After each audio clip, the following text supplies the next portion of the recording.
أعوذ بالله من الشيطان الرجيم. بسم الله الرحمن الرحيم. السلام عليكم ورحمة الله وبركاته.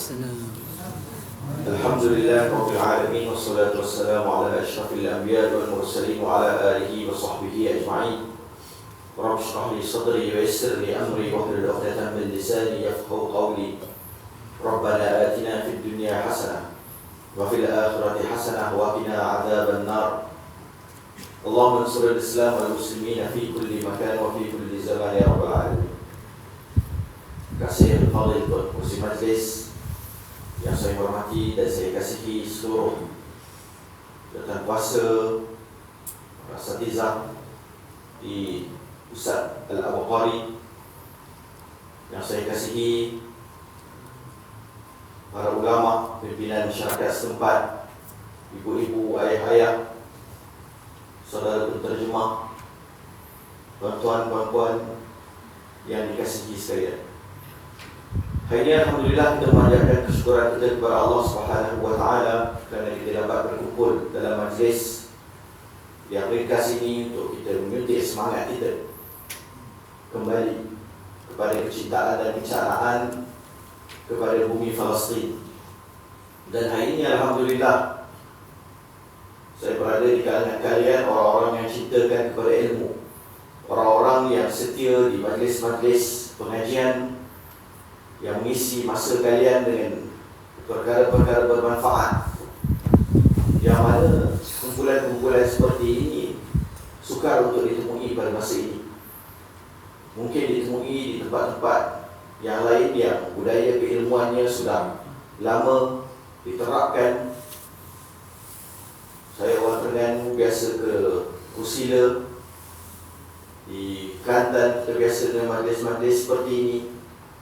Tetapi di Selangor ni mungkin tempat-tempat seperti ini adalah tempat-tempat untuk orang-orang yang istimewa, yang datang menghabiskan masa lapangnya, khususnya sekarang ni masa cuti bersama dengan anak-anak, dikhususkan untuk datang bukan sahaja meningkatkan ilmu syariah, ilmu akidah, hadis yang kalian belajar setiap minggu daripada tuan guru kita, tetapi alhamdulillah hari ini juga dengan kesedaran kalian datang untuk menyuntik semangat di dalam bidang yang berkaitan dengan hal ehwal saudara-saudara kita, yang mana ilmu banyak mana pun kita kutip tidak akan menjadi ilmu yang bermanfaat sekiranya tidak dilahirkan dalam bentuk amal. Dan amal yang paling baik pastinya pada hari ini ialah menurut amal yang sedang dilakukan oleh mereka yang berada di bumi Palestin, iaitu amal kita, tindakan kita, cita-cita kita untuk kita menegakkan syiar la ilaha illallah Muhammadur Rasulullah. Tuan-tuan dan puan-puan yang saya kasih sekalian, sekitar 50 hari lagi kita akan menyambut sambutan Al-Isra wal Mi'raj. Dan dalam peristiwa sambutan tersebut, saya pasti ayat yang paling banyak akan dibacakan oleh para asatizah dan para ulama kita pada jemputan bercakap tentang Isra dan Mi'raj ialah ayat pertama daripada surah Al-Isra itu sendiri. Ayat yang berbunyi, A'udzubillahi minasyaitonirrajim, Bismillahirrahmanirrahim. Subhanalladzi asra bi'abdihi laylan minal masjidil haram ila al-masjidil aqsa alladzi barakna hawlahu linuriyahu min ayatina innahu huwas samiul basir. Ayat ini kalian sentiasa dengar terjemahannya tentang perjalanan baginda Rasulullah SAW daripada satu tempat Masjidil Haram menuju ke Masjidil Aqsa alladzi barakna hawlahu, yang diberkati sekelilingnya. Tetapi hari ini kita nak memfokuskan sedikit perbincangan kita kepada potongan daripada ayat tersebut, iaitu linuriyahu min ayatina innahu huwas samiul basir. Sebab bumi yang diberkati ini bumi yang bukan semata-mata disebutkan oleh para pentafsir menceritakan tentang perjalanan baginda Rasulullah SAW daripada satu tempat ke satu tempat yang lain, iaitu daripada Masjidil Haram ila Masjidil Aqsa. Tetapi para ulama Palestin khususnya bila mana menerangkan tentang ayat ini, menerangkan bahawa ia juga adalah satu perjalanan masa Rasulullah SAW, satu perjalanan masa agama kita, di mana agama kita suatu ketika dahulu berada di tempat yang paling tinggi, berada di tempat kemuncak, membawa kesejahteraan kepada seluruh alam. Dan itu berlaku bila ia bermulanya dengan Fathu Mekah di Masjidil Haram. Kemudian ulama-ulama menyebutkan bahawa ia akan melalui satu tempoh naik turun. Zaman Islam diuji, zaman Islam berada di atas, zaman Islam berada di tahap paling rendah, sebagaimana yang kita lihat pada hari ini, di mana seluruh umat Islam yang berada di negara-negara tempat dihina, dizalimi, dibunuh tanpa ada orang dapat membela mereka. Dan untuk melihat Islam bangkit dan berada semula di kemuncak, maka titik fokus kita hendaklah berada di tempat kedua yang disebutkan di dalam ayat tersebut, iaitu Al-Masjidil Aqsa alladzi barakna hawlahu. Sebab itu para ulama di Palestin menekankan sangat tentang fokus yang perlu kita berikan kepada Masjidil Aqsa ini, kiblat pertama orang-orang Islam, masjid ketiga orang-orang Islam. Kalau kita nak melihat Islam bangkit semula, kita boleh berikan perhatian kepada apa yang sedang berlaku di Syria, di Yaman, di Afghanistan, Kita boleh tengok dan bantu saudara-saudara kita di Bangladesh, orang-orang Rohingya. Kita boleh berikan tumpuan pada saudara-saudara kita yang berada di selatan Turki yang terlibat dengan gempa bumi, mereka yang diuji di Libya dengan gempa bumi, banjir dan sebagainya. Tetapi tidak boleh tidak sedikit daripada fokus kita sekurang-kurangnya kena diberikan kepada bumi Palestin tersebut. Dan bumi ini bumi yang tidak ada keraguan terhadap musuh di dalamnya. Ada orang cerita tentang Syria. Saya duduk di Syria lama, setahun setengah, memahami apa yang berlaku di sana. Dan ramai orang bila cerita tentang Syria, dia kata ala di isu Syiah lawan Sunni, dia tak nak terlibat. Bila dia tengok isu di Yaman pun, dia kata ni Houthi lawan dengan Sunni, tidak mahu terlibat. Bila tengok isu yang berlaku di Rohingya, ada juga yang memahamkan diri mereka bahawa orang-orang Rohingya adalah pendatang dan sebagainya yang nak mengambil alih bumi Myanmar melalui propaganda yang dihulurkan dan diberikan oleh negara tersebut. Tak apalah, dengan segala perselisihan dan kesilapan pemahaman kita terhadap isu-isu ini, tetapi di bumi Palestin tidak ada orang yang menafikan bahawa musuhnya sangat jelas, iaitu Zionis Israel, yang ada di hadapan mata kita, yang disebutkan di dalam Al-Quran tidak akan redha dengan agama kita, tidak akan redha dengan kita melainkan setelah kita menurut dan mengikuti agama mereka. Justru pada hari ini kita nak ceritakan tentang bumi tersebut, dan kita nak ceritakan berdasarkan kepada pengalaman dan perkongsian kenapa bumi ini disebutkan sebagai bumi yang diberkati, kenapa dan apa sebenarnya yang diceritakan di dalam ayat tersebut. Alladzi barakna haulah linuriyahu min ayatina, untuk menunjukkan kepada kita tanda-tanda kebesarannya. Dan tanpa kita perlu pergi berbincang panjang berkenaan dengan mereka yang berada di bumi Palestin, sebenarnya kita sudah melihat tanda-tanda kebesaran Allah yang banyak sangat di bumi Palestin tersebut. Dan tanda yang paling besar ialah bila mana Allah ciptakan di sana satu umat dan kelompok manusia yang sanggup untuk mempertahankan agamanya, mempertahankan bumi Palestin tersebut dengan menggunakan segala kekuatan yang ada pada mereka. Bukan sahaja mengorbankan harta, masa dan tenaga, malah nyawa-nyawa mereka dan nyawa anak-anak serta ahli keluarga mereka.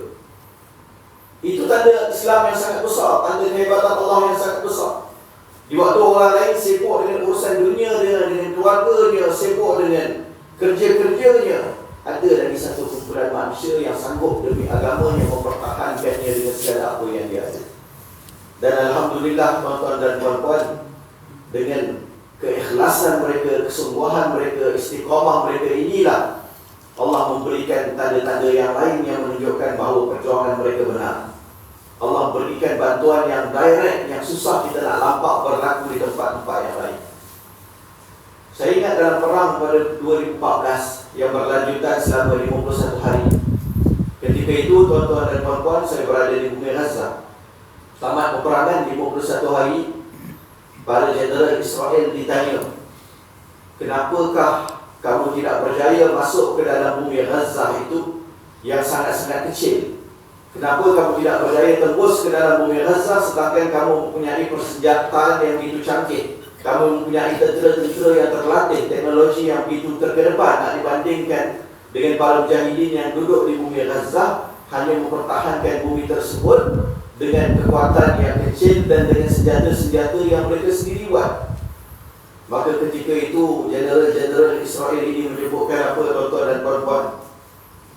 Dia jawab kepada wartawan yang bertanya kepada dia, dia kata, bagaimana kami nak masuk ke dalam sebuah wilayah yang dijaga bukan sahaja oleh para mujahidin yang mempertahankan bumi tersebut, dan mereka ini mencintai kematian lebih daripada kehidupan, tetapi bukan semata-mata mujahidin ini yang menjaga bumi tersebut. Kami nampak lembaga-lembaga tentera-tentera yang turun daripada langit berpakaian serba putih berjaga bersama-sama dengan para mujahidin. Bagaimana mereka nak masuk ke dalam sebuah tanah yang bila mana dihantar anjing-anjing pengesan mereka berjumpa lokasi-lokasi tempat para mujahidin sedang menyorok? nak menyalak bagi tahu kepada tuannya Zainis bahawa di sini adanya mujahidin. Maka para mujahidin berbisik kepada para anjing, disebutkan, wahai si anjing, wahai si hamba Allah, bagaimana engkau nak bekerja bersama-sama dengan musuh Allah, membocorkan rahsia kedudukan kami yang sedang menjaga bumi Allah ini. Maka anjing tunduk dengar arahan mujahidin, tak jadi menyalak, pergi meninggalkan lokasi tempat berlakunya, tempat mujahidin sedang menyorok. Dan bila mana anjing tak menyalak, tentera Zionis sangkakan di sana tidak ada mujahidin. Mereka masuk ke dalam kawasan-kawasan mujahidin, masuk ke dalam perangkap-perangkap yang menyebabkan akhirnya mereka mati, dibunuh oleh tentera-tentera mujahidin. Bagaimana tuan-tuan dan puan-puan, mereka nak masuk ke dalam satu kawasan yang pada tahun 2014 tersebut, para mujahidin turun ke dalam terowong-terowong untuk melakukan operasi istishhadiyin, pengebom-pengebom berani mati di dalam tanah haram Israel. Masuk ke dalam terowong tidak membawa bekalan yang banyak, hanya membawa kurma. Sebab mereka tahu kalau mereka masuk ke dalam terowong tersebut, mereka akan buat operasi berani mati, mereka tidak akan kembali semula ke bumi Gaza. Mereka masuk melalui terowong bukaan dan laluan dia di sebelah Gaza, nak keluar di sebelah tanah haram Israel. Tiba-tiba laluan keluar sebelah tanah haram Israel dibom, tidak boleh keluar daripada terowong tersebut. Laluan masuk ke dalam terowong juga dibom di sebelah Gaza, mereka tidak boleh berundur kembali daripada terowong tersebut. Apa yang mereka lakukan ketika itu bulan Ramadan, sementara mereka menunggu arahan daripada komander-komander perang mereka kalau boleh dibuka laluan dan operasi boleh diteruskan, mereka duduk dalam terowong itu bersahur dengan setengah biji kurma. Bila azan maghrib berkumandang, berbuka dengan baki setengah biji kurma yang lain. Berapa lama mereka duduk dalam terowong tersebut dalam keadaan sedemikian? Mereka duduk selama 21 hari dalam keadaan sedemikian, menunggu arahan. Kalau boleh dibuka, maka mereka bersedia pada bila-bila masa untuk menyelesaikan operasi yang telah pun dirancang. Kita diuji dengan sedikit kelaparan, tak boleh teruskan jihad kita. Nanti kita test kelas-kelas pengajian kita seperti ini, kalau tak dihidangkan dengan kari kambing, agak-agak penuh ke tak penuh? InsyaAllah. Haji yang paling semangat sekali. Haji jangan makan jahit. Maka mereka yang berada di sana dengan keikhlasan mereka terhadap perjuangan mereka, dengan kaedah mereka dibangunkan sejak daripada kecil dengan Al-Quran. Masjid-masjid di bumi Gaza yang setiap hari selepas maghrib anak-anak seusia 4-5 tahun akan pergi untuk menghafal Al-Quran di masjid-masjid itu. Tak boleh baca Al-Quran, ustaz dia akan bacakan ayat yang nak dihafal berulang-ulang sampai dia hafal melalui pendengaran. Duduk di masjid, membesar dengan Al-Quran, diserap ke dalam kumpulan-kumpulan usrah, diajar tentang tauhid, tentang akidah, tentang hadis, tentang sirah. Membesar, kemudiannya berbai'ah, akhirnya diberi pilihan nak masuk berada bersama-sama dalam gerakan politik Hamas contohnya, ataupun nak terlibat di dalam kerja-kerja bersenjataan di bawah Brigade Izzuddin Al-Qassam dan kumpulan-kumpulan yang lain. Membesar dengan Al-Quran, sebab itu mereka berani bila mana setelah dewasa mengorbankan nyawa-nyawa mereka untuk perjuangan. Tuan-tuan dan puan-puan yang saya kasih sekalian, di bumi Gaza itu juga setiap kali cuti musim panas seperti kita ini, tengah cuti sekolah ini, budak-budak yang paling cerdik dikumpulkan di kem-kem yang namanya kem-kem Tajul Waqar. Dia duduk di masjid daripada waktu subuh sampailah pada waktu asar. Kerja mereka hanya menghafal Al-Quran. Dalam tempoh 1 bulan mereka duduk di masjid-masjid tersebut, budak-budak ini boleh habis menghafal 30 juzuk Al-Quran. Paling lama 2 bulan cuti musim panas habis 30 juzuk Al-Quran. Sebab itulah di bumi Gaza setiap tahun ribuan kalau bukan puluhan ribu para hufaz yang baru dilahirkan. Kita nak buat camp seperti itu jenuh. Kalau duduk sebulan pun masih cuti, nak habiskan 1 juzuk pun susah. Kita buat camp-camp tahfiz 1 minggu Nak suruh hafal satu surah pun susah, sebab fokus tidak diberikan ke arah itu. Kita punya penghayatan kepada menghafal Al-Quran, kepada membaca Al-Quran dibuat pada waktu cuti. Dia bukannya berterusan sebagaimana yang dibuat oleh mereka yang berada di bumi Palestin dan di tempat-tempat yang lain. Justru itulah tuan-tuan dan puan-puan, saya berada di bumi tersebut pada tahun 2014, mengikuti perang 51 hari, perang 2021, perang selama 11 hari, 2023, perang yang masih lagi berlanjutan sehingga kini juga. Kita dengar kisah-kisah yang hebat tentang para mujahidin. Antaranya kisah yang kita dengar pada awal peperangan, suara mujahidin yang dirakamkan, yang dikongsikan kepada kita semua, menceritakan bagaimana satu orang mujahidin ini dengan arahan daripada komandernya keluar untuk melepaskan tembakan RPG ke arah kereta-kereta kebal Zionis yang telah masuk ke dalam bumi Gaza. Ketika itu dia nak lepaskan tembakan, dia rasa takut. Sebagaimana manusia yang biasa, dia rasa takut nak tembak. Tangannya beku. Tapi dengan ketakutan itu Allah campakkan kepada dia nusrah. Allah campakkan kepada bantuan dalam bentuk apa? Dalam bentuk suara yang datang daripada belakangnya, yang menyebutkan kepada dia, Ya Abdullah, udrub wala takhaf. Wahai hamba Allah, lepaskanlah tembakan engkau dan jangan sekali-kali engkau merasa takut. Pelik pemuda ini dihantar buat operasi seorang diri. Tiba-tiba ada suara di belakang. Dia pandang ke belakang, seorang lelaki yang berpakaian serba putih sedang teman dia di dalam misi tersebut. Lalu dia lepaskan tembakan, kena kepada tentera, kena kepada kereta kebal Amerika milik Zionis Israel. Satu senjata RPG, pelurunya yang sekitar $300-400 dibuat di dalam bumi Gaza, menumbangkan kereta-kereta kebal Merkava Zionis Israel yang nilai dia sekitar $3.5 juta setiap satu. Disebut sebagai Fuas Chariot, singgah sana Tuhan, sebab hebat sangat tidak boleh dimusnahkan. Justru tuan-tuan dan puan-puan, saya duduk di bumi ini bermula pada tahun 2013. Setelah saya tamatkan pengajian di Universiti Malaysia Sabah dalam bidang sains marin, kemudian duduk di Syria selama 1 tahun setengah, dihantar balik ke bumi Malaysia oleh pihak kerajaan bila mana peperangan di Syria ketika itu mendekati bumi Dimash.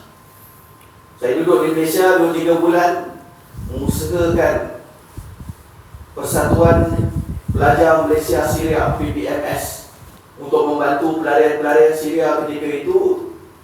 2-3 bulan duduk di Malaysia, ibu dan ayah bertanya ke manakah hendak dihabiskan pengajian syariah yang telah dimulakan.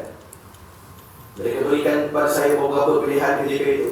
Nak sambung di Mesir, nak sambung di Jordan, nak sambung dalam Malaysia. Akhirnya pilihan yang diberi untuk sambung di Gaza, di Universiti Islam Gaza. Nak sambung di Mesir ketika itu, saya kira-kira ada 12,000 orang pelajar-pelajar Malaysia. Dekat Jordan ada sekitar 5,000 orang. Maka saya sebutkan kepada ibu dan ayah saya takut kalau belajar di negara-negara tersebut mungkin tidak boleh berbahasa Arab dengan baik seperti Al-Fadil mengurusi majlis tadi. Maka saya pun buat pilihan untuk belajar di Universiti Islam Gaza, pergi belajar di Gaza sebagai pelajar Malaysia pertama dan tunggal di sana. Sampai sekarang pun masih jadi tunggal. 10 tahun kita berkempen, tak ada orang yang nak ikut. Harap-harapnya daripada pusat Al-Abqari ini akan melahirkan jenis-jenis yang ibu bapa dia juga jenis sanggup untuk menghantar anak-anak mereka jadi pelajar Malaysia kedua, insya-Allah, ke Universiti Islam Gaza. Dan kita di Cita Gaza Malaysia bersedia untuk taja tiketnya anak yang tersebut. Tiketnya kita akan taja satu hari sahaja, pergi dan mungkin tidak kembali. Pengajian percuma di Universiti Islam Gaza untuk ghairul natiqin bil lughah al-arabiyyah, yang bukan datang daripada negara Arab, belajar di Universiti Islam Gaza percuma. Dia orang berani buat percuma sebab dia tahu satu orang dia budak yang tak betul daripada Malaysia yang datang belajar di tempat mereka. Sahabat-sahabat kita daripada Indonesia ada 4-5 orang yang belajar di sana. Maka saya maklumkan kepada ibu dan ayah saya nak sambung pengajian di Universiti Islam Gaza. Ibu dan ayah saya dibagi satu jawapan yang ringkas. Dia kata, baguslah kalau begitu esok pack, kita akan terus belikan tiket. Ibu dan ayah saya ni bukan pandai-pandai juga lah. Ayah saya Profesor Kamaruzaman Yusof, maka Asia Barat. Memang dia yang kaji Palestin, dia tahu Palestin tengah bergolak ketika itu, Palestin tengah berperang. Sebab tu bila mereka bagi jawapan yang cukup ringkas tersebut, saya mula syak bahawa mereka tidak lagi sayang kepada saya. Dia nak hantar anak dia, mudah cerita, bagilah dia mati syahid kat sana, syafaatkan 70 orang, selesai masalah. Pandai berfikir, kalian kena pandai juga. Kalau rasa macam anak tak berapa nak betul, hantar pergi Palestin 70 orang, insya-Allah masuk syurga di belakang mereka kalau mati syahid. Ada macam-macam dah tengok lah kawan-kawan, anak aku yang aku nak hantar tadi. Dan Alhamdulillah, saya sampai ke Bumi Gaza. Ketika itu sudah ada cita-cita untuk mengasaskan Persatuan Cinta Gaza Malaysia. Yang saya ingat tuan-tuan dan puan-puan, pada tahun 2013 tersebut, bila saya masuk ke dalam Bumi Gaza, sahabat-sahabat yang berada di sana, benda pertama yang mereka nasihatkan ialah mereka sebutkan kepada saya, wahai Nadir, kau masuk ke dalam Bumi Gaza ini, engkau kena pasang niat sebagai seorang murabit, sebagai seorang yang mempertahankan Bumi Gaza dengan batang tubuh engkau. Dengan keberadaan engkau di sini, maka Zionis Israel mereka tidak boleh masuk ke dalam Bumi Gaza tersebut. Maka jika kau niatkan batang tubuh engkau sebagai seorang murabit, automatik 24 jam kau duduk di Bumi Gaza tanpa perlu kau buat apa-apa, insya-Allah kau akan dapat pahala secara berterusan. Saya jumpa dengan kawan-kawan saya menceritakan tentang pentingnya niat tersebut. Seorang mujahidin disebutkan pengalaman dia berjaga di sempadan sepanjang malam setiap hari. Dia jaga di tempat-tempat tersebut. Baca surat cinta dulu. Menjelis. Baik, insyaAllah. Saya sebenarnya first time berceramah, ada penterjemah di tepi. Saya rasa tak ada orang pernah puji tuan, Masya Allah. Terjemahannya sangat laju, sampai saya pun nak bagi laju lagi saya cakap supaya dia tak sempat nak terjemah, tapi tak berjaya memang. Biasa orang kata saya ceramah ni laju, tapi beliau lagi laju daripada saya. Jangan tambah isi yang saya bagi. Tuan-tuan dan puan-puan yang saya kasih sekalian,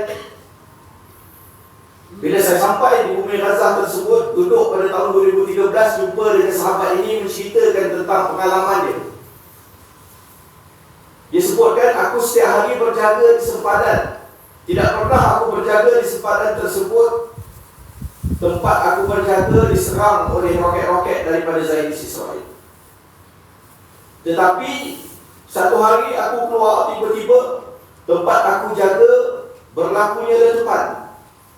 Ada sahabat aku yang cedera, ada yang mati syahid. Kemudian bila mana berlaku peristiwa tersebut, aku duduk bermuhasabah seorang diri.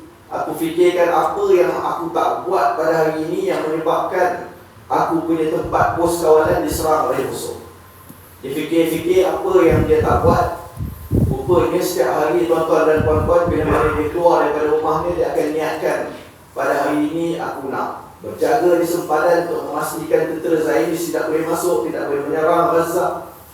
Setiap kali dia nak keluar, dia akan bacakan ayat daripada surah Yasin yang berbunyi, A'udzubillahi minasyaitonirrajim, wa ja'alna min baini aydihim saddan wa min khalfihim saddan fa aghshaynahum fahum la yubsirun. Kan? Nak halang pemandangan Zionis daripada nampak tempat mereka berjaga. Ayat yang sama tuan-tuan dan puan-puan ayah saya ajarkan kepada saya. Dia kata kalau nanti nak lepas checkpoint, polis jaga di jalan tak ingat nak bawa lesen, wa ja'alna min baini aydihim saddan wa min khalfihim saddan. Amalkan tapi jangan rakam bagi tahu orang lain. Serasa balik kena tangkap. Dia ajarkan ayat itu. Dia kata setiap kali aku nak keluar, aku akan baca ayat tersebut. Tetapi hari itu aku keluar daripada rumah, mood aku tak baik. Aku tak rasa macam aku nak jaga di sempadan.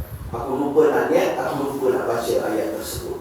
Allah takdirkan tempatnya kena bom dengan tentera Zionis Israel.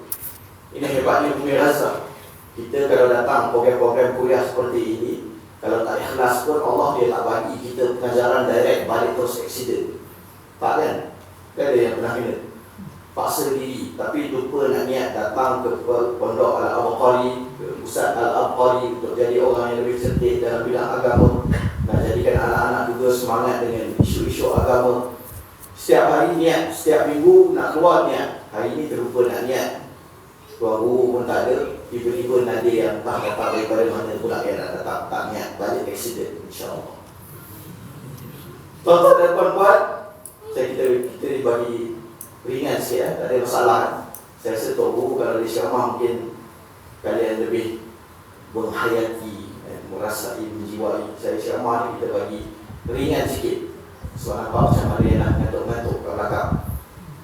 Nanti lepas ni kita bagi pula kawan-kawan kita daripada Gaza bercakap. Kalau kalian boleh pilih nak bahasa apa, bahasa Inggeris, bahasa Arab, bahasa Arab Palestin pun boleh, bahasa Arab Mesir pun boleh. Boleh pilih nak bahasa apa. Penterjemah ni sudah ada. Jadi Alhamdulillah, kita duduk di bumi yang penuh keberkatan tersebut. Saya masuk tahun 2013 sampai tahun 2023 ini, masuk tahun ke-11 saya berada di bumi Palestin. Perang pertama yang kita lalui pada tahun 2014. Dan saya tahu bila saya masuk ke dalam bumi Gaza yang penuh dengan ujian, yang penuh dengan tribulasi, yang penuh dengan kesusahan, untuk menetapkan batang tubuh ini supaya boleh kekal berada di bumi Palestin sehinggalah pembebasannya insya-Allah yang akan berlaku dalam masa yang terdekat. Saya pada tahun 2016 berkahwin dengan seorang wanita Palestin. Saya berkahwin dengan wanita tersebut yang merupakan seorang bekas isteri kepada seorang komander Brigade Izzuddin Al-Qassam.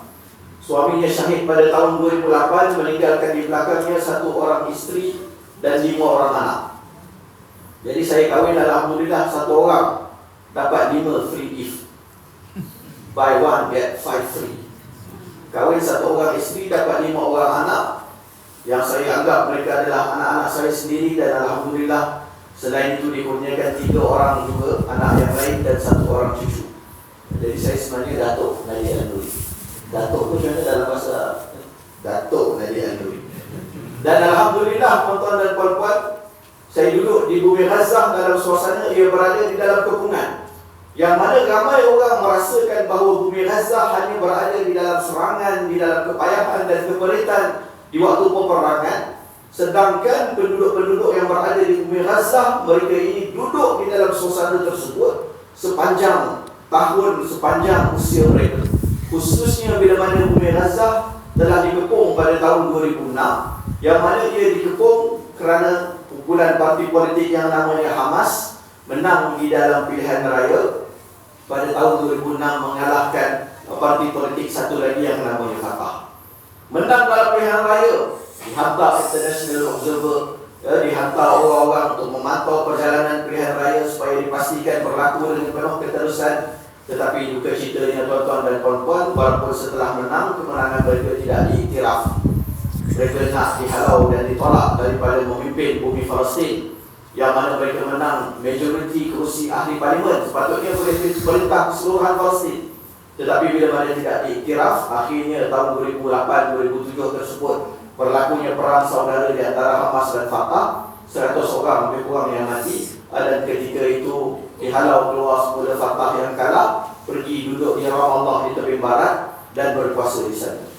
Maka Gaza mula dikuasai oleh penduduk-penduduk Palestin yang menyokong Hamas.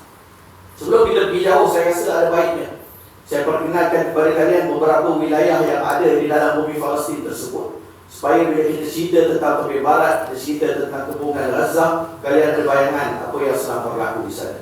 Dan mudah sangat untuk kita kenal wilayah-wilayah tersebut. Saya biasa tunjukkan dengan tapak tangan saya ini, yang mana tapak tangan saya ini menggambarkan serba sedikit peta Palestin, yang mana peta ini memanjang daripada atas sampailah ke bawah.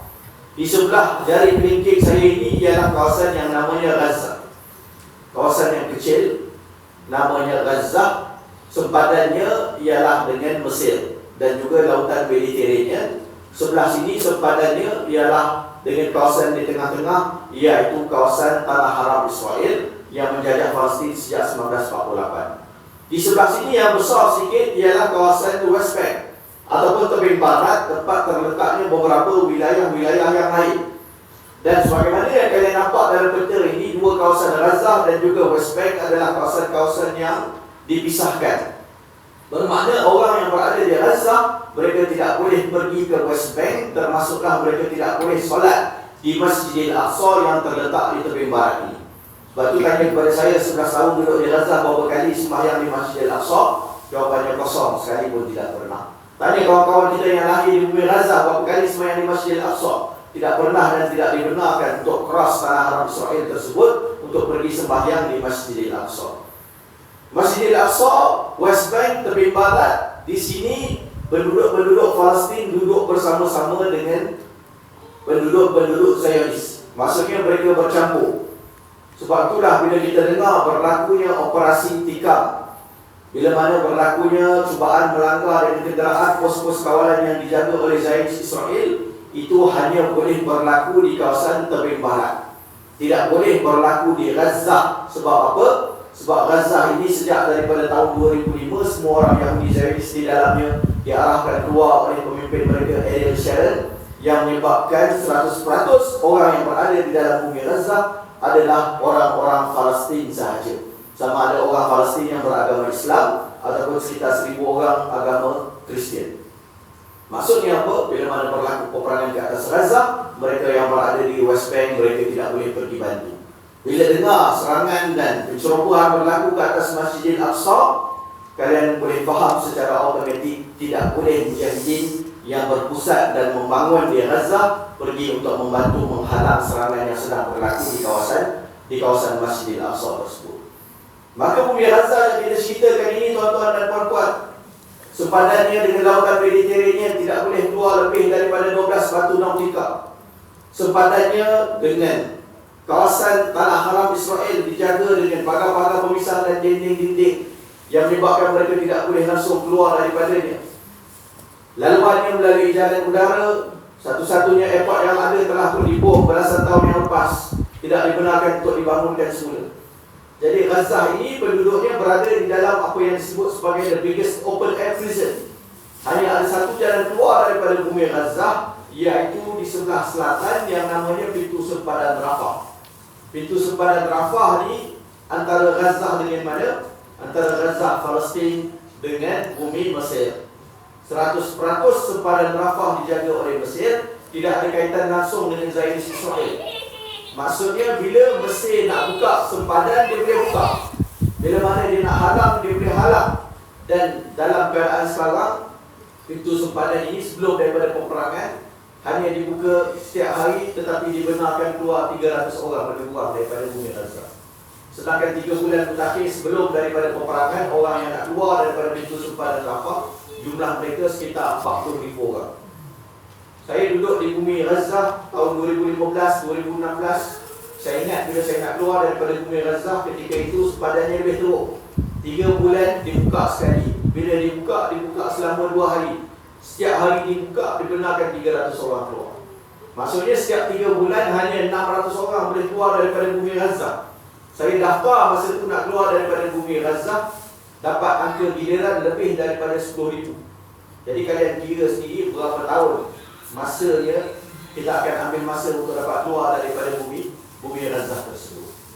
Maka dengan sebab itulah mereka yang berada di dalam bumi Gaza berada di dalam kepungan, dan bumi yang sangat kecil inilah yang sedang dibantai oleh Zionis Israel, musuh Islam yang paling besar pada hari ini. Berapa besar Gaza ni tuan-tuan dan puan-puan yang sedang dibantai dan dibedil ni?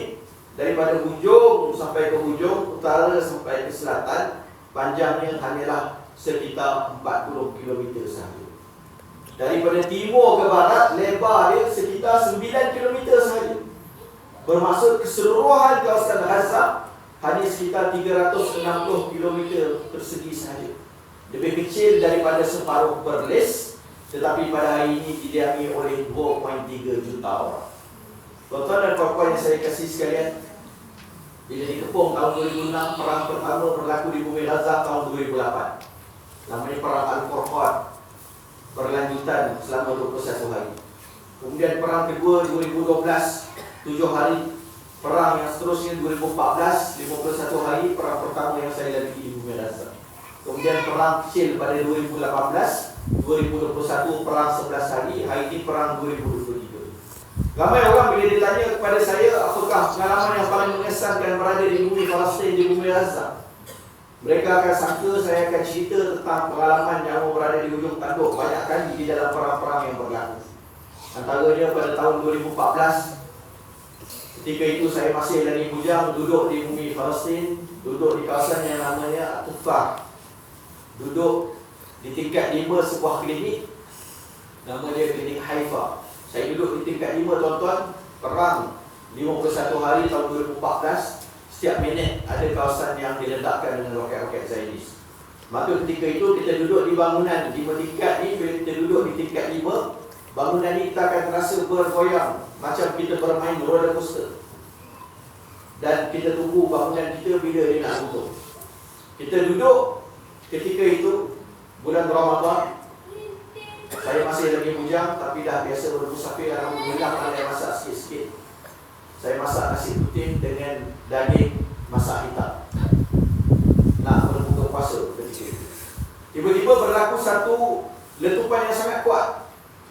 Dan orang Palestin diajarkan kepada kita bila mana berlaku letupan yang kuat, kena pergi cek rumah kau yang kena bom ataupun bukan rumah kau. Sebab Zionis bila mana dia nak mengebom mana-mana rumah, dia akan mengetuk pintu terlebih dahulu. Tapi cara mereka mengetuk pintu bukan macam kita pergi raya rumah jiran, Assalamualaikum, ada orang ke? Hari ini masak apa? Tetapi cara mereka ketuk pintu rumah yang nak dibom ialah mereka akan meledakkan atap-atap rumah tersebut dengan roket-roket yang kecil daripada drone-drone tanpa juru terbang mereka. Bila diledakkan dengan roket yang kecil daripada drone, maka kita kena tahu selepasnya kita ada masa 3 hingga 5 minit untuk meninggalkan rumah tersebut sebelum datangnya jet-jet F-16, F-35 yang akan meledakkan keseluruhan bangunan. Tidak ada yang berbaki melainkan debu-debu yang berterbangan. Maka ketika itu saya pun buka tingkap nak tengok rumah aku yang kena bom atau bukan rumah aku.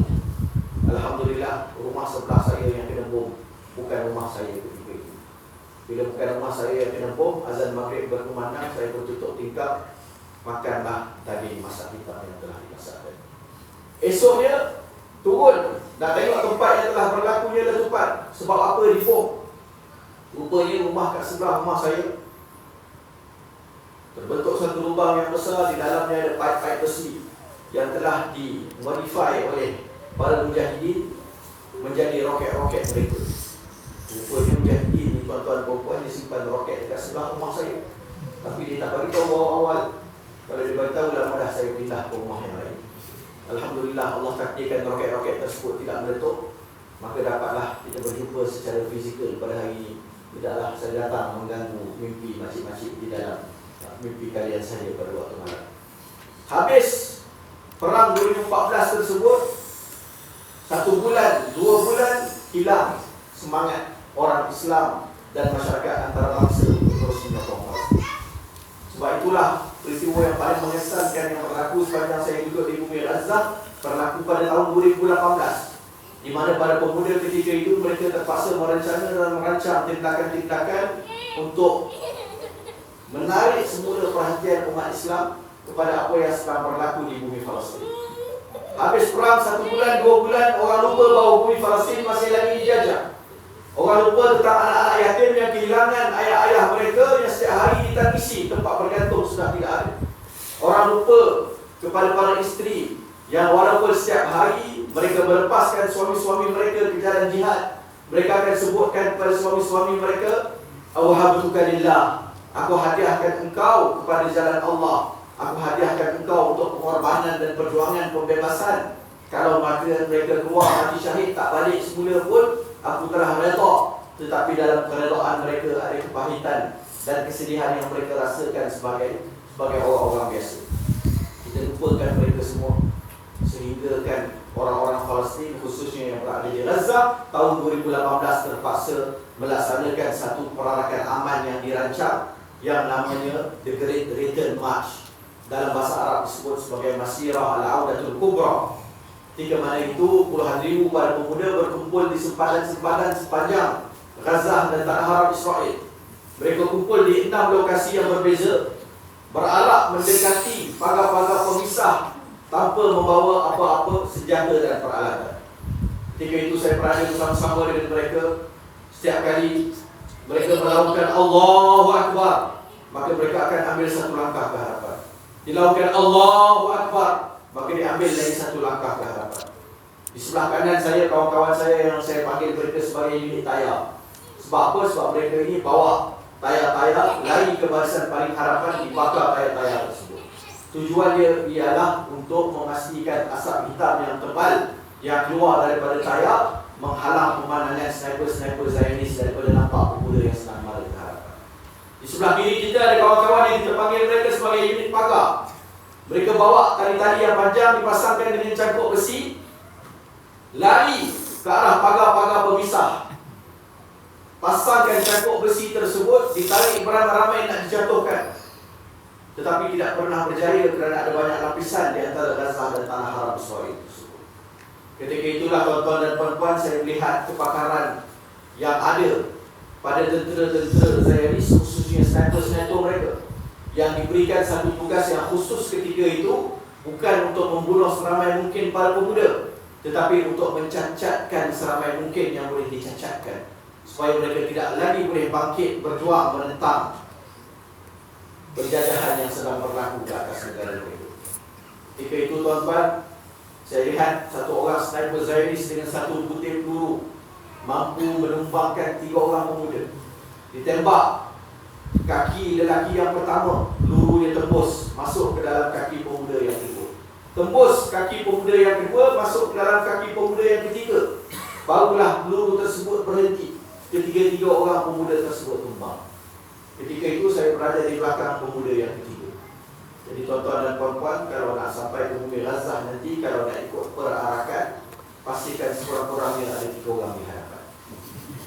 Ketika itu sesekali kita terdengar lawanan syahid-syahid, bermaksud ada pemuda yang telah ditembak, telah tumbang. Dan para pemuda Palestin yang lain, bila mereka dengar lawanan syahid, mereka tahu ada tembakan telah dilepaskan ke arah pemuda-pemuda tersebut, mereka bukannya lari menjauhi tempat berlakunya tembakan, tetapi mereka akan pergi mendapatkan batang tubuh syuhada yang telah berkorban, didukung beramai-ramai, dibawa ke ambulans, seterusnya dibawa ke tanah-tanah pembumian. Ketika itu Zionis menggunakan satu peluru yang namanya butterfly bullet. Namanya sedap, butterfly. Tapi sebab apa namanya butterfly? Sebab bila mana peluru tersebut ditembak ke arah mangsa, dia akan terbuka dan dia akan berpusing seperti butterfly di dalam batang tubuh mangsa, merobek segala isi kandungannya, mengeluarkan segala organ-organ dalamannya, barulah dia akan keluar daripada batang tubuh orang yang ditembak tersebut. Ketika itulah kawan-kawan saya di Gaza, dia mengajarkan saya satu skill. Dia kata, wahai Nadir, kalau kau dengar bunyi peluru dilepaskan, maka janganlah engkau takut. Sebab kalau peluru itu ditujukan untuk engkau, kau tak akan dengar bunyi peluru dilepaskan daripada senapan-senapan. Yang kau akan dengar hanyalah bisikan-bisikan hurul ain, bidadari-bidadari. Wahai Nadir, engkau akan berada di syurga. Tuan-tuan dan puan-puan saya kasih sekalian, 2018 berlalu, 2021 11 hari peperangan.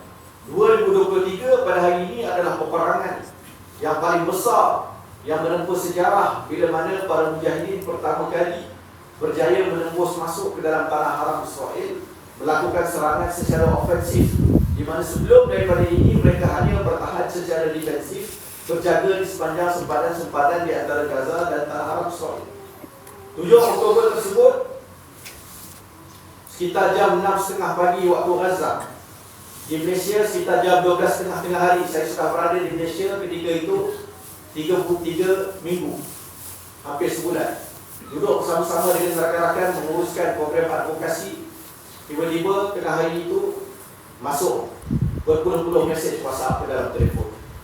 Jiran-jiran, ahli keluarga, sahabat-sahabat yang berada di bumi Gaza menceritakan bagaimana tiba-tiba mereka terdengar bunyi roket-roket yang begitu banyak yang dilepaskan daripada bumi Gaza masuk ke dalam tanah haram Israel. Mereka dengar tentang pagar-pagar pemisah yang telah dibom para mujahidin masuk ke dalam bumi Israel dengan menggunakan motosikal dan jeep-jeep mereka. Mereka dengar dan lihat bagaimana para mujahidin sedang terbang melepasi pagar-pagar pemisah masuk ke dalam tanah haram Israel dengan menggunakan peralatan paragliding dan paramotor. Ketika itu tidak ada orang yang tahu apa yang sedang berlaku, sehinggalah tuan-tuan dan puan-puan keluarnya Komander Am Brigade Izzuddin Al-Qassam yang nama dia Muhammad Al-Daif atau Abu Khalid Al-Daif, yang memimpin sekitar 50,000 orang mujahidin Al-Qassam di dalam bumi Gaza pada saat ini, telah cuba dibunuh oleh Zionis Israel sebanyak 8 kali. Tahun 2014, sebuah roket dihantar ke rumahnya, menyebabkan isteri dan anak-anaknya mati syahid. Roket yang seterusnya dihantar untuk membunuh dirinya, Allah takdirkan roket tersebut tidak meletup. Inilah yang begitu ditakuti oleh musuh-musuh Islam pada hari ini. Dia keluar dan disebutkan bahawa pada hari ini kita sedang melancarkan operasi-operasi masuk ke dalam tanah haram Israel. Dan hari ini operasi yang kita lancarkan ini kita namakannya sebagai operasi Tufanul Aqsa, iaitu Taufan Al-Aqsa. Sebab apa nama dia Taufan? Sebab Taufan ni tuan-tuan dan puan-puan, dia datang dalam keadaan mengejut, tidak ada orang yang tahu apa yang sedang berlaku. Dia datang memusnahkan semua halangan yang ada di hadapannya, menggunakan segala kekuatan yang ada padanya. Dan itulah yang dibuat oleh para mujahidin. Mereka masuk pada 7 Oktober tersebut. Pertama sekali mereka melepaskan 5,000 roket dalam masa 20 minit yang pertama. Roket Al-Qassam, tuan-tuan dan puan-puan, pertama sekali dicipta pada tahun 2001. Ketika itu hanya boleh mencapai jarak 3 km sahaja. Tahun 2014 mereka lancarkan roket lain yang namanya R160. Sebab apa R? Daripada nama salah seorang pengasas Hamas, Dr. Abdul Aziz Rantisi. Sebab apa 160? Sebab ketika itu roket-roket Al-Qassam boleh mencapai jarak 160 km. Tahun 2023 mereka lancarkan pula roket yang nama dia A250. Sebab apa A? Daripada nama salah seorang orang kuat Brigade Izzuddin Al-Qassam yang begitu ditakuti oleh Zionis, diberi nama gelaran Muhandis Al-Qassam. Penghujung tahun 1990-an aktif melakukan operasi pengebom berani mati di seluruh kawasan tanah haram Israel, sehingga diberi satu tagline yang khusus untuk pemuda ini: bila mana engkau melihat atap-atap bas berterbangan, ketahuilah Al-Qassam sedang berada di tempat kalian. Pemuda ini nama dia Yahya Ayyash, dan Ayyash A diambil nama dia untuk diletakkan di dalam roket yang 250 boleh mencapai jarak 250 km pada hari ini. Bermakna tidak ada satu titik pun di dalam tanah haram Israel yang tidak boleh dicapai oleh roket-roket macam ini.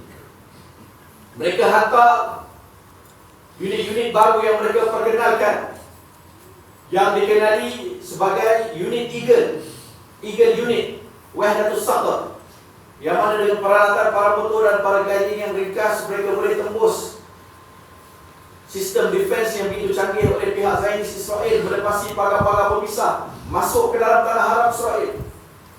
Walaupun tentera Israel mereka jangkakan mujahidin akan masuk melalui terowong, mereka buat katakan tembok setinggi 10 meter, di bawahnya 30 meter bawah tanah. Takut mujahidin masuk cukup bawah. Rupa-rupanya mujahidin yang kreatif dan bijak pandai buat peralatan supaya boleh melepasi pagar pemisah masuk ke atas. Dan kalian boleh nampak apa yang sedang dilakukan lagi oleh para mujahidin ketika ini. Antaranya sniper. Kalau kalian belum nampak, belum tengok, boleh tengok. Saya rasa banyak dikongsikan di media sosial. Sniper-sniper buatan tentera mujahidin di dalam bumi Gaza disebutkan sebagai sniper Hul, boleh mencapai jarak 2 km untuk membunuh tentera-tentera Zionis Israel. Maka kekuatan inilah yang digunakan ketika itu. Mereka masuk ke dalam tanah haram Israel, mengambil semula beberapa kawasan yang telah dijajah begitu lama. Mereka duduk di situ sebelum kembali semula ke bumi Gaza, kerana tujuan mereka bukanlah untuk berkuasa di tempat-tempat tersebut. Tetapi mereka mempunyai beberapa objektif yang perlu kalian faham dan tahu. Kalau kalian tak faham, kalian akan jadi seperti orang-orang lain yang tidak berada di lapangan, yang pada hari ini menuduh mujahidin tidak pandai berperang, tidak pandai berstrategi, dan lebih buruk lagi menuduh para mujahidin adalah punca kepada ramainya orang yang dibunuh di bumi Gaza pada hari ini. Apa objektif menjadi diletakkan bila mana mereka masuk pada 7 Oktober tersebut? Pertama sekali, mereka masuk untuk dapatkan prisoners of war, tawanan-tawanan perang. Sebab apa mereka perlukan tawanan perang? Sebab setiap kali berlaku peperangan, dibuat gencatan senjata, perjanjian dilanggar oleh Zionis Israel. Maka ada sesuatu perlu diletakkan di meja rundingan untuk memastikan apa-apa syarat yang diletakkan diikuti oleh pihak musuh. Dan yang paling berkesan untuk diletakkan ialah prisoners of war. Sebab mereka ada pengalaman tahun 2006 dapat tangkap satu orang tawanan namanya Gilad Shalit.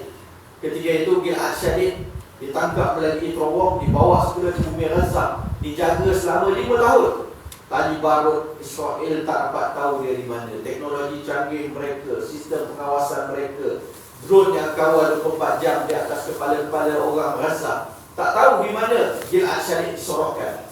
Walaupun setelah dia dibebaskan, dia cerita banyak kali sebenarnya aku keluar ke lautan, pergi berbarbecue bersama-sama dengan tentera-tentera Mujahidin, tetapi tidak diketahui.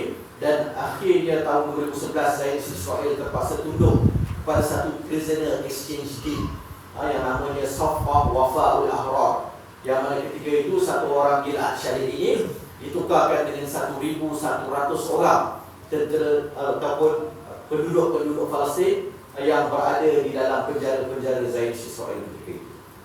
Maka pada tahun 2023 ini, pada 7 Oktober, bukan 1, bukan 100, tetapi 250 orang Israel telah berjaya ditangkap, dibawa semula ke bumi Gaza. Dan sebagaimana yang kalian nampak dalam video-video yang disebarkan, dijaga dengan cukup baik bila mana dilepaskan dalam gencatan senjata yang berlaku beberapa minggu yang lepas, yang berlangsung selama 7 hari. Satu orang ditukarkan dengan 3 orang kanak-kanak dan juga wanita yang berada dalam penjara-penjara Zionis Israel.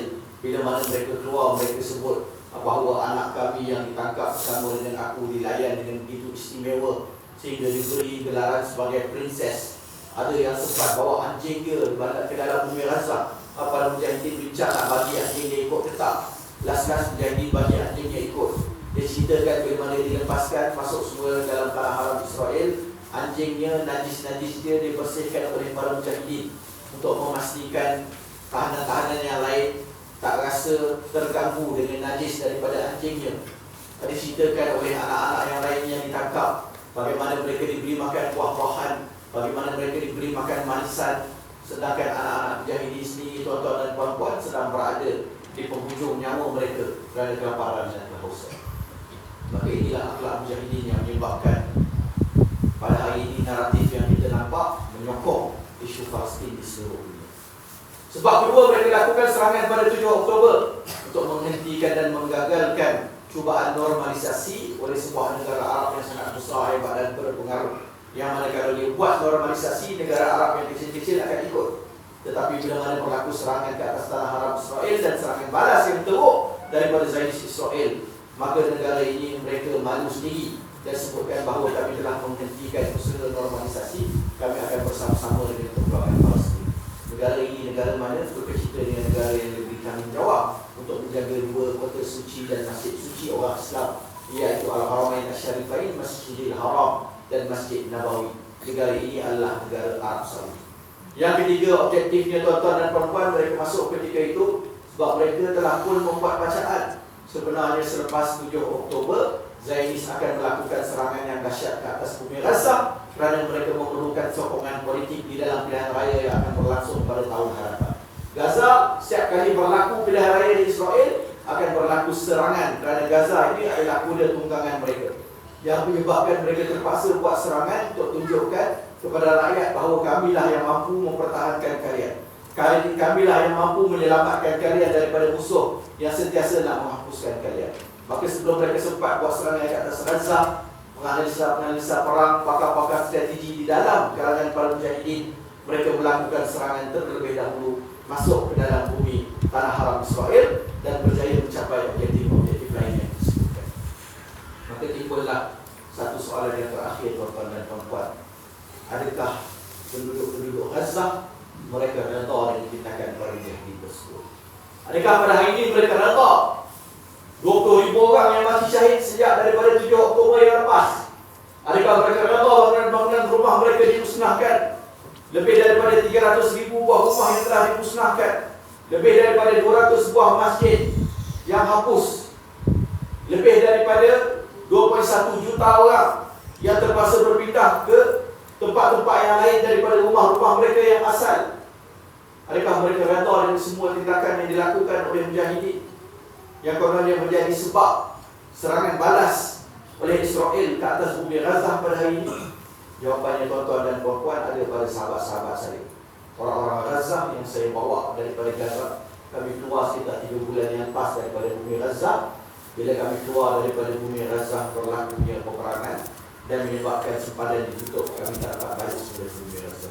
Maka dalam kesempatan yang ringkas ini, saya nak ambil masa beberapa minit untuk saya perkenalkan kepada kalian 3 orang yang berada bersama-sama dengan saya pada hari ini. Saudara Syadi, Saudara Alak dan juga Saudara Naim, yang mana mereka ini ada keluarga seperti saya, isteri dan anak-anak di bumi Gaza pada hari ini sedang dipetik, sedang dibunuh dan sedang ditindas oleh tentera-tentera Zionis Israel. Kita sediakan sekejap mereka ke hadapan untuk kalian dapat merasai apa yang mereka rasakan. Mereka ini adalah sahabat-sahabat kita yang bekerja di Persatuan Cinta Gaza Malaysia di bumi Gaza. Di sebelah paling kiri saya terbawa macam-macam color hari ini, orang Palestin semuanya. Tapi satu orang macam Pakistan, satu orang Korea, satu orang Jerman. Tapi semua Palestin, jangan takut. Kita boleh cek dalam mereka. Paling hujung, Saudara Syadi Salim. Saudara Syadi Salim berkeluarga, mempunyai 2 orang anak, Masters Linguistik Bahasa Inggeris. Dan Saudara Syadi Salim ini datang daripada utara Gaza, daripada kawasan namanya Bait Lahya. Kawasan pertama yang diserang di dalam serangan pada serangan balas selepas 7 Oktober yang lepas. Dan kawasan pertama dipaksa berlakunya penghijrahan selepas tentera Zionis Israel masuk melalui jalan darat. Keluarga Syadi ketika itu dia tidak ada tempat untuk berpindah, maka dia mengambil keputusan untuk duduk di sekolah-sekolah pelarian bersama dengan ribuan penduduk Palestin yang lain. Diceritakan oleh Syadi, isterinya menyebutkan di sana mereka kena beratur 5 jam sehari untuk dapatkan beberapa keping roti untuk dimakan. Kemudian beratur 5 jam yang seterusnya untuk mendapatkan sebotol air bersih untuk membolehkan anak-anaknya minum dan tidak mati kehausan. Kalau kalian dengar tentang sekolah-sekolah perayaan yang dibom, dibakar, antara sekolah yang dibakar ialah sekolah Al-Khalifah 4 keluarga Syadi dihalau keluar seluruh penduduk-penduduknya duduk di dataran, dibakar sekolah-sekolah tersebut sehingga hapus dan hangus segala harta benda yang sempat diselamatkan daripada rumah-rumah mereka yang berbaki. Dan kalian pastinya nampak juga sekitar di atas truk-truk tentera Zionis Israel dibawa ke lokasi-lokasi tertentu untuk disoal siasat.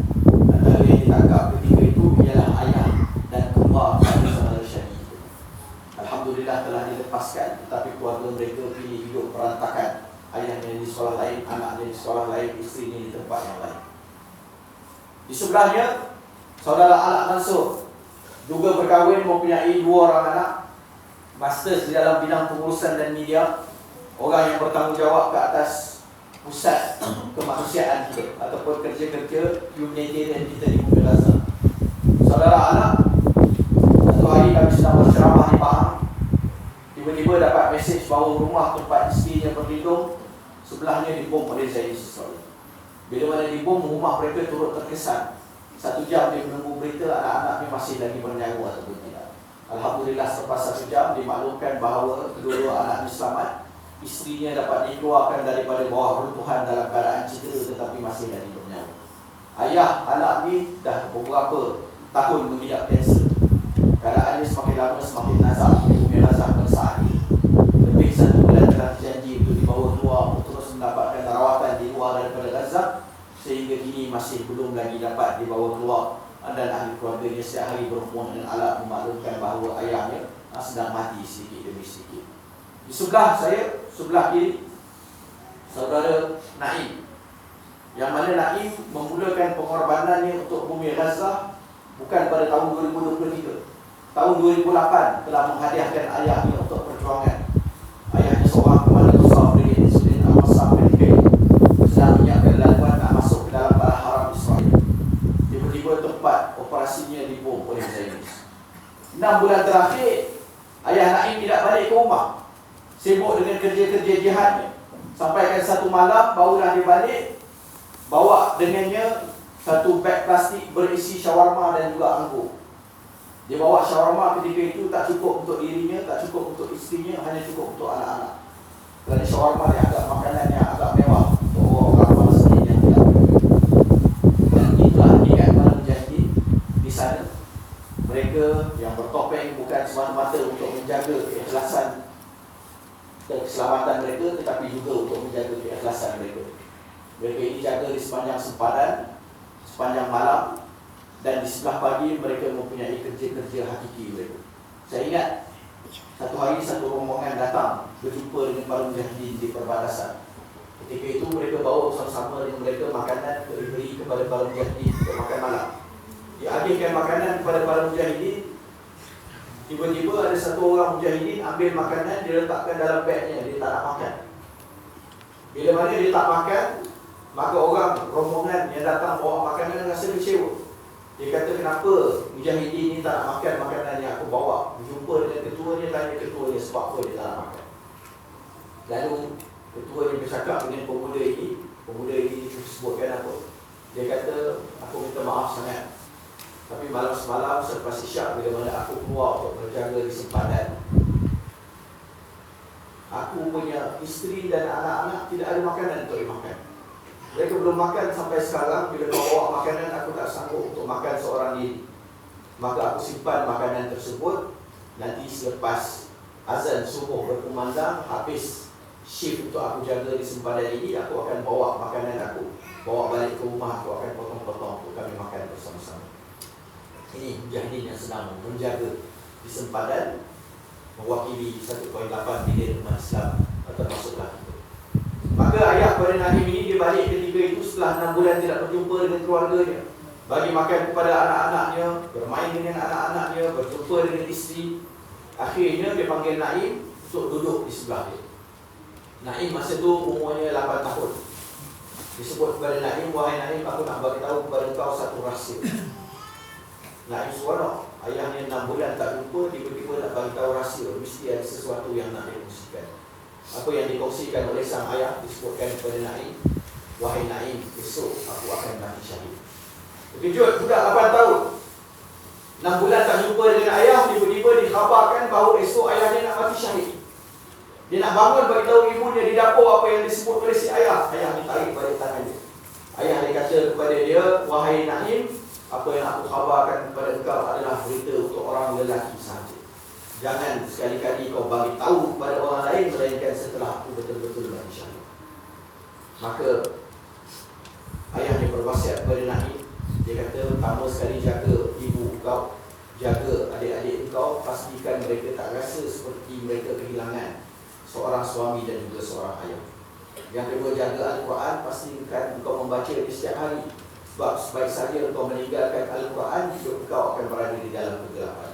Yang ketiga, pastikan kau mengikuti jalan yang telah dimulakan sampailah kita berjaya membebaskan bumi Palestin yang sedang kita perjuangkan. Ayahnya kembali ke tempat operasi. Esoknya Naim bangun, pergi berenang di lautan bersama-sama dengan kawan-kawan, mengikuti kelas renang sebagaimana disuruh oleh ayah. Balik ke rumah dekati waktu zuhur, rumahnya telah pun dipenuhi dengan orang. Masuk ke dalam rumah, tanya apa yang berlaku. Dikhabarkan kepada Naim bahawa ayahnya telah pun betul-betul mati syahid. Bila ayahnya dimaklumkan mati syahid, ditanya kepada pakciknya, di manakah jenazah batang tubuh ayahku? Aku nak tengok ayah aku buat kali yang terakhir. Aku nak belai rambutnya, aku nak isap pipinya, aku nak cium dahinya. Aku nak sebutkan kepada ayahku, selamat tinggal wahai si ayah yang tak sempat aku kenali. Apa yang dibuat oleh pakciknya, dia angkat satu bungkusan. Disebutkan kepada Naim, tempat operasi ayah engkau telah pun dibom. Batang tubuhnya berkecai, tidak ada yang sempat dan dapat kami selamatkan daripadanya melainkan cebisan-cebisan daging ini yang kami kutip dan kami letak dalam bungkusan ini. Kau ambil dan kau ucapkanlah kepada dia selamat tinggal. Maka Naim ucapkan selamat tinggal kepada ayahnya, mendengar nasihat dan wasiat daripada ayahnya. Alhamdulillah sekarang berusia 23 tahun. Tahun ini tamat pengajian di Universiti Islam Gaza dalam bidang sains politik. Dan keluarga Naim ni yang datang daripada keluarga Mustahab dalam perang 2023 sahaja, lebih daripada 60 orang yang telah mati syahid. Pada awal-awal peperangan, bulan yang pertama, 2 orang makciknya bersama dengan suami-suami mereka, bersama dengan 10 orang anak, semuanya mati syahid. Baru-baru ini pula, rumah yang didiami oleh keluarga sebelah ibu, ketika itu hampir 70 orang yang duduk dalam rumah, dibom juga oleh Zionis Israel. 4 orang mati syahid, yang lainnya patah riuk, cedera, dipotong kaki dan sebagainya. Tahun 2016, Naim dikurniakan seorang ayah yang baru, yang lebih kacak daripada ayahnya yang asal. Datang daripada Malaysia. Dan Alhamdulillah berkahwin dengan ibu. Nah, ini adalah anak dari sulung saya. Pandang saya, dia kata jangan bagi tahu. Nah, ini masih lagi bujang, mencari seorang wanita. Dia kata Malaysia pun boleh, syaratnya mata kena hijau. Dia kata dia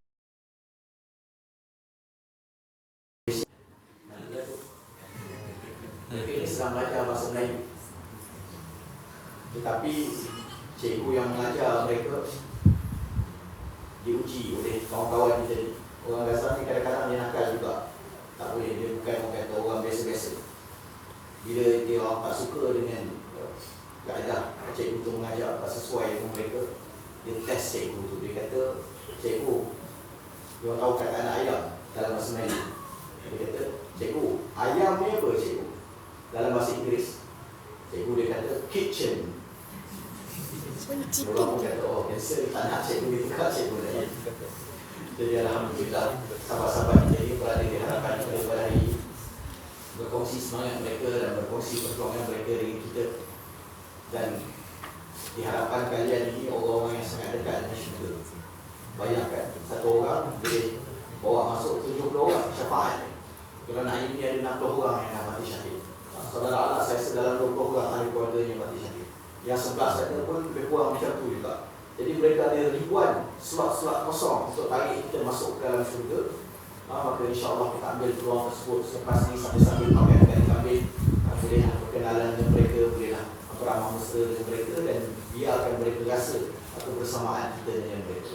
Tuan-tuan dan puan-puan yang saya kasih sekalian, untuk akhir sekali, sebelum saya bagi peluang beberapa minit kepada saudara Syahid untuk bercakap, saya nak kongsikan satu pesan daripada Komander Brigade Zidane Al-Hassam tadi. Yang mana Komander Brigade Zidane Al-Hassam bila mana dia melancarkan operasi Taufan Al-Aqsa, dia punya ucapannya disebutkan bahawa operasi ini tidak akan berjaya melainkan dengan kerjasama dan sokongan penuh daripada seluruh umat Islam yang ada di seluruh dunia. Tetapi yang perlu kita banggakan pada hari ini, tuan-tuan dan puan-puan, ialah di hujung ucapan tersebut dia menyebutkan secara khusus beberapa nama buah negara yang diharapkan rakyatnya inilah yang akan jadi orang yang paling dekat dengan perjuangan Palestin. Tak banyak nama negara yang disebutkan, tetapi antara yang disebutkan ialah nama Malaysia yang kita kasih.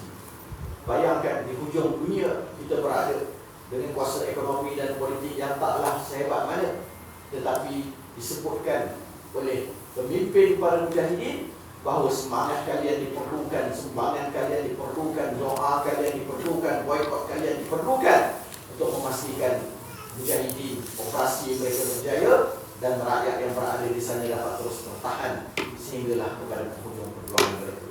Maka hari ini mudah-mudahan kita disuntikan kepada kita. Jangan kita rasa lemah, jangan kita rasa lembek, jangan kita rasa bosan dengan apa yang sedang berlaku di Palestin. Teruskan perjuangan kalian untuk bumi Palestin dengan apa cara sekalipun, dan mudah-mudahan itulah yang akan menjadi jawapan kepada kita di hadapan jutaan orang-orang Palestin yang akan bertanya apa yang telah kita lakukan untuk mereka di hari akhirat. Amin. Awal ceramah tadi saya dapat kertas daripada Al-Fadhil Ustaz sebutkan bahawa kita sedang edarkan tabung kuliah duha yang sumbangan dia semua akan disalurkan untuk Palestin. Tapi biasanya kalau kita pusing tabung awal-awal Ustaz, orang tak semangat lagi, tak rasa lagi bahawa tanggungjawab mereka sangat besar untuk Palestin.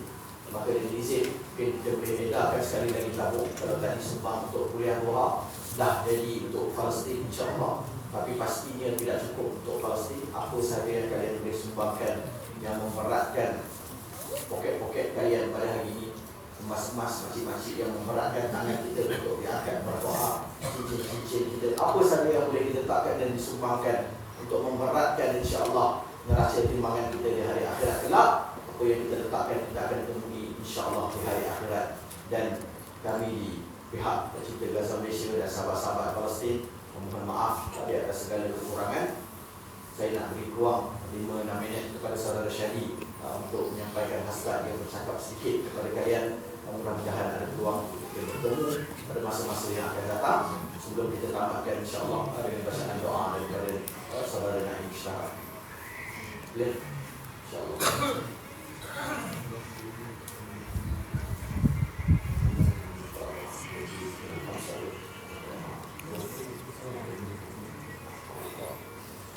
Yang ni ada terjemah ke tak ada yang masih tulis?